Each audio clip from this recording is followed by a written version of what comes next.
What is going on, Raiders? Soda Dragon here. Welcome, and I hope you guys are doing well. Now, there's a ton of stuff to talk about. We got some crazy 10Xs this weekend, plus we have a new guaranteed champion that is a completely new legendary, and we have a new fusion coming up as well. So we're going to go through all of this, but make sure you guys stay until the end because there is a controversy going on with this new guaranteed champion, and I'm going to give you my insane conspiracy theory regarding these two new legendaries coming into the game. So guys, this weekend, Friday through Sunday, we have a crazy 10X for Clan Boss Champion. So here you can see it's for Roshkar the Tower Martyr, Underpriest Brogdy, Geomancer, Venomage, and Sir Nicholas Warcaster, and Demitha. So remember guys, for 10X events, try to avoid them unless you know you're close to Mercy and you really want those champs. And guys, I would say be careful as well with multiple 10Xs simultaneously because chances are you don't want all of those champs up on that 10X. So for example, if you really want Demitha here, it might be best to wait for a 10X Demitha and she's the only void champ on that 10X instead of having 3 champs here on that 10X. And the same weekend as all those 10X events, you're going to have a guaranteed champion event, so you can get this new legendary Raf-Matab here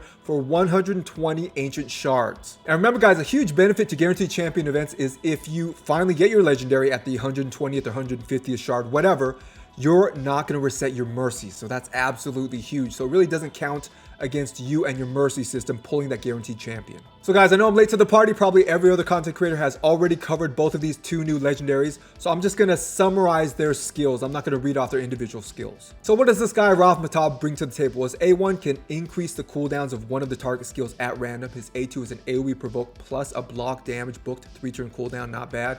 His A3 is an increased resistance buff plus a reflect damage.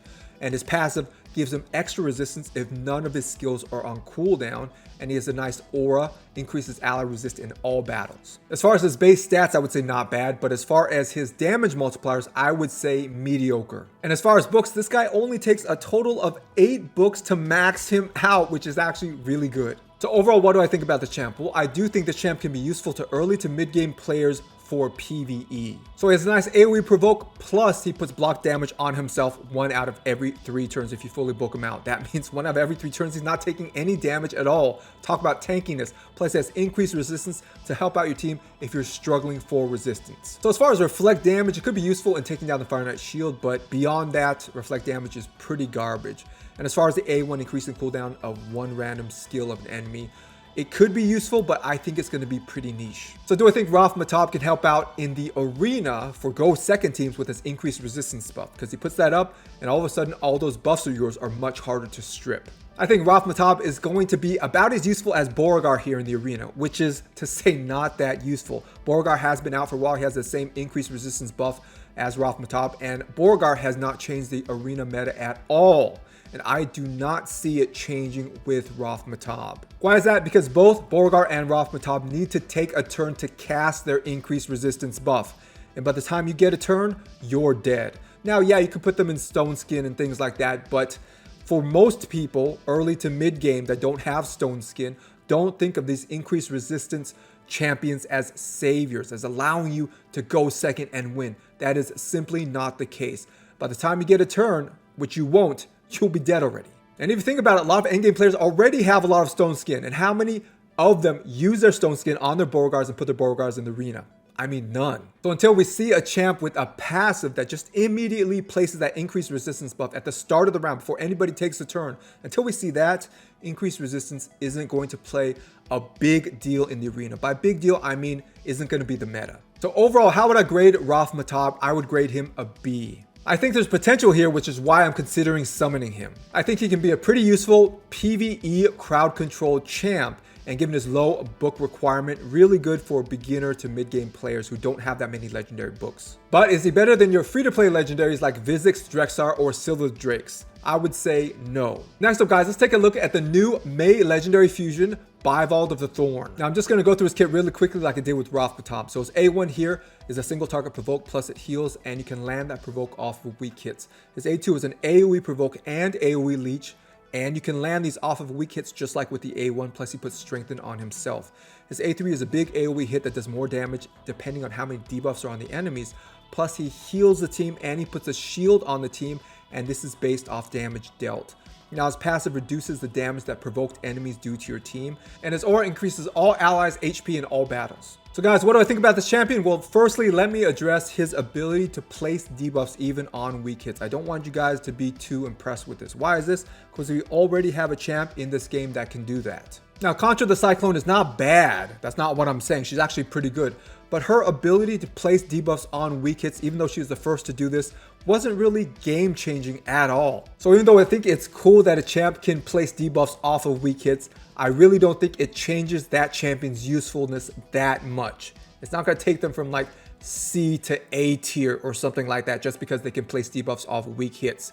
It's going to be more like if they were C to start and then you add the ability that they can place debuffs off weak hits, that would probably put them like at a C+ or B- at most. So guys, what I think about his skills was A1 with that chance to provoke, very low chance. I hate it. I hate low chances to land debuffs on A1s. Hate it. But the healing's nice. What do I think about the A2? It'll probably be on a booked 3-turn cooldown. If that is the case, very nice. An AoE provoke on a booked 3-turn cooldown is good. That's about as low as it gets. Plus he puts up that strengthen and that leech. So I do like the A2. The A3, depending on how hard it hits, it can be very useful. But remember, the healing and the shield are based off damage dealt. So that has to hit really hard. But there's a lot of potential there depending on his damage multipliers, which we don't know yet. We don't know his base stats either. So the passive is okay. I mean, it works against most enemy waves. It's not going to work against bosses unless you're talking about Magma Dragon, which is like the only exception. But it can be useful against enemy waves, reducing the damage they do to you if they're provoked. So that one's not too bad, but I do like his aura, all HP in all battles. So guys, overall, how would I grade this champion? Well, without knowing his base stats, his damage multipliers, or how many books he requires, I would grade him at this point a B-.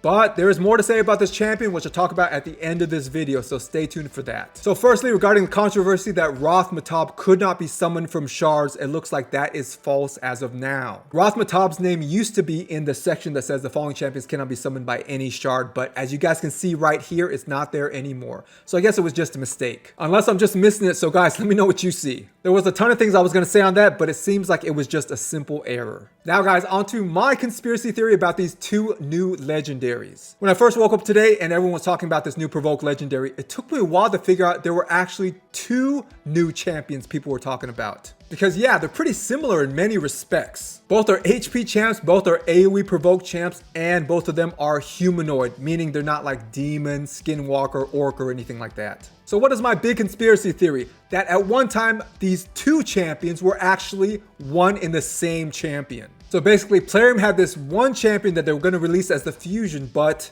at some point, they decided, you know what, we can use this champion, we can use the skills, the graphical assets to actually create a second champion that we can give away in this guaranteed champ event. Because think about it, what are the chances that Plarium releases two HP champs that both have AoE provokes, that are both humanoid, they're not demon, they're not skinwalker, they're not orc or anything like that. I mean, these two champions could have been completely different, not only in look, but in skills. So why are they so similar? Now, I know what some of you guys are saying, well, they don't look that close to one another. Their kits aren't that much the same. The majority of people in this game are humanoid. They're not, you know, demon or whatever. I mean, all these similarities can be accounted for. Oh, really? Then can you explain this?